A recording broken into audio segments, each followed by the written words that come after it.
নমস্কার, আমি বিনয় শাস্ত্রী। আশা করি ঈশ্বরের কৃপায় আপনারা ভালোই আছেন। আজকে আমার ভিডিওর আলোচ্য বিষয় বৃশ্চিক রাশি ও লগ্নের সাপেক্ষে দেবগুরু বৃহস্পতির নক্ষত্র পরিবর্তন। এই দেবগুরু বৃহস্পতি এতদিন পুষ্যা নক্ষত্রে ছিল। 18 তারিখ অর্থাৎ 18ই আগস্ট সে 9 নক্ষত্র অর্থাৎ বুধের নক্ষত্র অশ্লেষার সাথে পদার্পণ করছে। আবার আগামী 10 তারিখে এই দেবগুরু বৃহস্পতি অস্তমান থেকে উদীয়মান হচ্ছে। অস্তমান আর উদীয়মান ব্যাপারটা কি? অস্তমান এবং উদীয়মান ব্যাপারটা হচ্ছে যে এতদিন কিছুটা ইনঅ্যাক্টিভ ছিল বৃহস্পতি অস্তমিত অবস্থায়, এবার উদীয়মান মানে কি? একটু অ্যাক্টিভ অর্থাৎ মোর অ্যাক্টিভ। আগেও ফল দিয়েছে কিন্তু এখনকার ফলটা বেটার হবে। তাহলে এই দেবগুরু বৃহস্পতি অশ্লেষা নক্ষত্রে কীরূপ ফল দান করবে? বৃশ্চিক রাশি বা লগ্নের প্রধান গ্রহ বলতে গেলে দেবগুরু বৃহস্পতি, দ্বিতীয় পতি এবং পঞ্চম পতি অধিপতি। আবার যে নক্ষত্রে আছে যাচ্ছে সেটা হচ্ছে বুধের নক্ষত্র অশ্লেষা। তাহলে বুধ হচ্ছে অষ্টমপতি এবং একাদশপতি। তাহলে রেজাল্টটা কী হবে? প্রথম কথা বলবো, দেবগুরু বৃহস্পতি তুঙ্গ অবস্থায় আছে, তার পঞ্চম দৃষ্টি পড়ছে লগ্নের উপরে, ফলে লগ্নকে বেশ বলবান করছে। বৃহস্পতির যে 3টে দৃষ্টি সবথেকে বলবান দৃষ্টি হচ্ছে পঞ্চম দৃষ্টি, যা সর্বদাই শুভকে ইঙ্গিত করে। তাহলে আপনাদের শরীর স্বাস্থ্য ভালো থাকবে, মন মানসিকতা ভালো থাকবে, ব্রেন সঠিকভাবে কাজ করবে, সঠিক ডিসিশন নিতে পারবেন।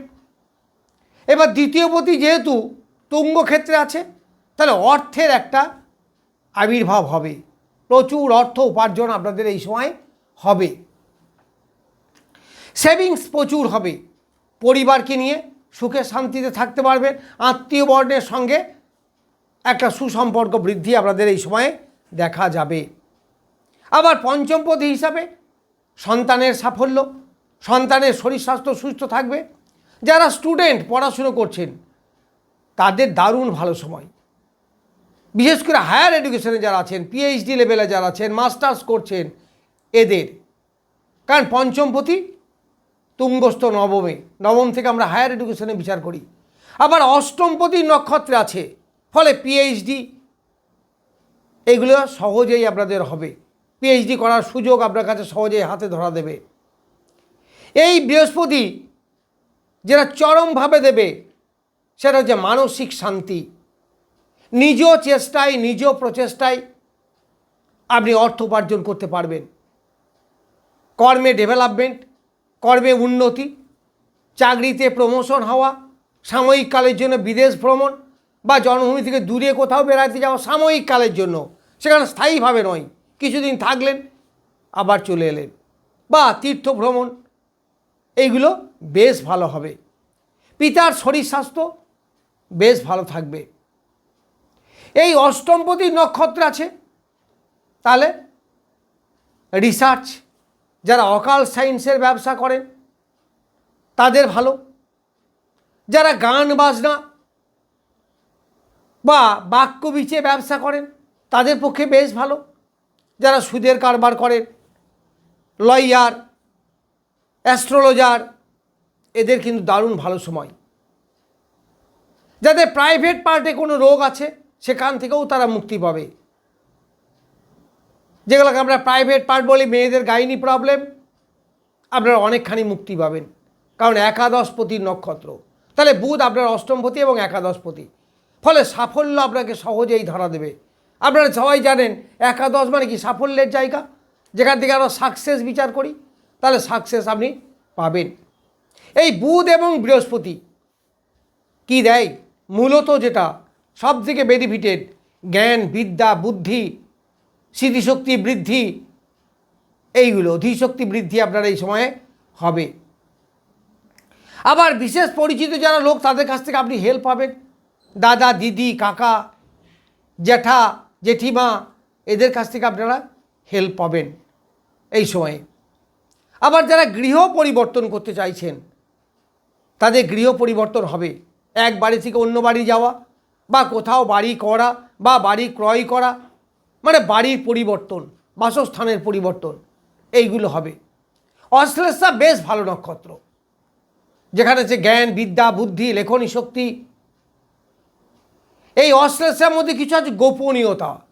আপনারা একা থাকতে ভালোবাসেন, কিছুটা গোপনীয়তা, কিছুটা চুপচাপ থাকা, শান্তিকামী। এর অশান্তি একদমই পছন্দ করেন না। তবে এদের যেটা নেগেটিভ সেটা হচ্ছে কিছুটা অলসতা, খুব একটা অ্যাক্টিভ নয়, এই করছি করব এই রকম একটা ব্যাপার এদের থাকে। কিন্তু তুঙ্গস্থ বৃহস্পতি সে কী করে মনের শান্তি অবশ্যই আনবে। পিতার শরীর স্বাস্থ্য ভালো, পিতার কাছ থেকে উপকার পাওয়া, গুরুজনদের কাছ থেকে, শিক্ষকদের কাছ থেকে যারা ছাত্র, তারা অনেক উপকার এই সময়ে পেয়ে থাকবেন। আবার পঞ্চমপতি, যেখান থেকে আপনার রোগ মুক্তি বোঝায়, রোগ মুক্তি হবে। এই বৃহস্পতির তিনটের দৃষ্টি, একটা হচ্ছে পঞ্চম দৃষ্টি, যেটা লগ্নের বা রাশির উপরে পড়ছে, বৃশ্চিক রাশি বা লগ্ন। আবার মকরে, যেখান থেকে যোগাযোগ, আপনাদের অনেক নতুন যোগাযোগ হবে, যোগাযোগের মাধ্যমে আপনি অনেক কিছু করতে পারবেন, সেটা চাকরি হোক, ব্যবসা হোক, যে কোনো দিক থেকে আপনার যোগাযোগ। নিজেও প্রচেষ্টা বৃদ্ধি। যারা লেখালেখির কাজ করেন ভালো লেখালেখি হবে। যারা হাত দিয়ে কাজ করেন, সেটা গান বাজনা হোক, কোনো বাদ্যযন্ত্র বাজানো হোক, বা প্রোডাক্টিভ ব্যবসা হোক, আর্টিস্টিক ব্যবসা হোক, এইগুলো কিন্তু আপনারা সহজেই করতে পারবেন এবং এখান থেকে আপনার আয় উপার্জন কিন্তু অনেকটা বৃদ্ধি পাবে। ভাইদের সঙ্গে একটা সুসম্পর্ক বৃদ্ধি, এটাও কিন্তু এই সময়ে দেখা যাবে। এই বৃহস্পতির নবম দৃষ্টি পড়ছে পঞ্চমে, ফলে এখানে শনিদেব বসে আছে। এই শনিদেব বক্রী অবস্থায়, কিন্তু তবুও আগের যে নবম দৃষ্টি ছিল অর্থাৎ অস্তমিত অবস্থায়, তার থেকে এখন কিন্তু অনেকটা ভালো হবে। ফলে শনি বৃহস্পতির গুরু শৈরী যোগ, একাধিক দিকে আপনার প্রতিভা, একাধিক দিক থেকে আয় ইনকাম, একসঙ্গে অনেকগুলো কাজ করা, একসঙ্গে অনেকগুলো ব্যবসা করা, অথবা চাকরি প্লাস ব্যবসা করা, এইগুলো কিন্তু সব আপনারা পাবেন। মানে এক কথায় বলা যেতে পারে বেশ ভালো সময়। দেখুন, জ্যোতিষের পরামর্শ হিসাবে এই সময়গুলোকে আপনারা কাজে লাগান। কিছুটা মানসিক অস্থিরতা আপনার থাকবে, কারণ চতুর্থে রাহু বসে আছে, কিন্তু মানসিক অস্থিরতার মধ্যে দিয়েও আপনার আয় উপার্জন, কর্মে উন্নতি, এইগুলো কিন্তু আপনারা পাবেন। একাদশে যে সাকসেসের জায়গা, তাহলে যেটাতেই আপনি হাত দেবেন সেটাতেই আপনার কিন্তু সাকসেস আসবে। এই বৃহস্পতি তার ভাগ্যস্থানে বসে থাকার জন্য ভাগ্যের একটা আমূল পরিবর্তন। কিভাবে হবে সেটা? কর্মের পরিবর্তনের মাধ্যমে। আপনার ট্রান্সফার হতে পারে যারা চাকরি করেন, কিন্তু প্রমোশন হবে। আবার প্রমোশনের মাধ্যমে আপনি এক জায়গা থেকে অন্য জায়গায় যাবেন, সেখানেও কিন্তু বেশ স্বস্তিপূর্ণ, সেখানেও আপনার একটা স্যাটিসফ্যাকশন থাকবে।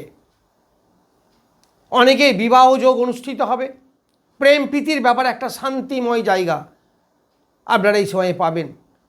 যারা অলরেডি এনগেজ আছেন তাদের তো ভালো বটেই, অনেকেই নতুন করে এনগেজ হবেন, সেখানেও ভালো। তবে এই প্রেমটা বেশিরভাগ ক্ষেত্রে সিক্রেট থাকবে, প্রকাশ করতে চাইবেন না, করার মানসিকতা আপনাদের এই সময় থাকবে না। এই অষ্টম থেকে আপনি নানা রকম যোগাযোগ পেতে পারেন। আবার অধিভৌতিক ব্যাপারে আপনাদের আকর্ষণ বৃদ্ধি পাবে। গুপ্তবিদ্যা যেগুলো বললাম এইগুলো আপনারা পাবেন।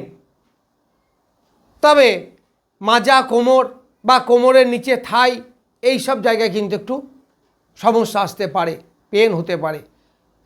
জয়েন্ট পেন, হাঁটুতে যন্ত্রণা, পায়ের দিকে সমস্যা, এইগুলো কিন্তু আপনাদের এই সময়ে দেখা যাবে। বাত জাতীয় টেন্ডেন্সি। আবার নতুন বন্ধুর কাছ থেকে হেল্প, এইগুলো আপনারা পাবেন। যারা নানা রোগের ভোগেন তারা অনেকটা রোগ থেকে মুক্তি পাবেন। যারা মেয়ে অর্থাৎ মহিলাদের স্বামীর কাছ থেকে সুন্দর ভালোবাসা, সুন্দর দাম্পত্য জীবন, আবার যারা পুরুষের সকলের স্ত্রীর কাছ থেকে মধুর প্রেম প্রীতি ভালোবাসা, এইগুলো আপনারা এই সময়ে পেয়ে থাকবেন। আবার প্রেমের মাধ্যমে অর্থাৎ স্বনির্বাচিতভাবে যারা বিবাহ করতে চাইছেন তাদেরও ভালো সময়। এইগুলো করতে পারেন। এই 9 নক্ষত্রে বৃহস্পতি থাকবে 31 অক্টোবর পর্যন্ত। 31 অক্টোবর পরে সিংহ রাশিতে বৃহস্পতি চলে যাবে। তার আগের পর্যন্ত রেজাল্ট বলছি। তাহলে বৃশ্চিক রাশি বা লগ্নের এই 31 অক্টোবর পর্যন্ত আপনারা এই ফলগুলোকে অবশ্যই পাবেন। বৃহস্পতি একদিক থেকে তুঙ্গ অবস্থায়, আবার অন্য দিক থেকে উদীয়মান অবস্থায়, তার মানে বলবান বৃহস্পতি। তার যে গ্রহটা বলবান হবে তার দৃষ্টিগুলোও কিন্তু বলবান হবে, ফলে প্রত্যেকটা জায়গা আপনার অ্যাক্টিভ হবে। শরীর স্বাস্থ্য ব্যাপারে যদি পুরনো কোনো রোগে ভুগে থাকেন সেটা ক্লিয়ার হবে। এই সময় দেখবেন আমরা অনেকটা বালকত্ব ভাব দেখা দেবে। এই সময় এই বৃহস্পতির জন্য যেহেতু জলরাশি আছে, আপনার কল্পনা অনেক বেড়ে যাবে, অ্যাম্বিশন অনেক বেড়ে যাবে, কিছুটা ইমোশনাল ভাব আপনাদের এই সময়ে দেখা যাবে। অতিরিক্ত কল্পনা, অতিরিক্ত ইমোশন এইগুলোকে কিন্তু একটু দূরে রাখার চেষ্টা করবেন। বাস্তববাদী হবেন, বাস্তবতার মধ্যে দিয়ে এগিয়ে চলুন, সফলতা আপনাকে ধরা দেবেই। নমস্কার, আজ এই পর্যন্তই।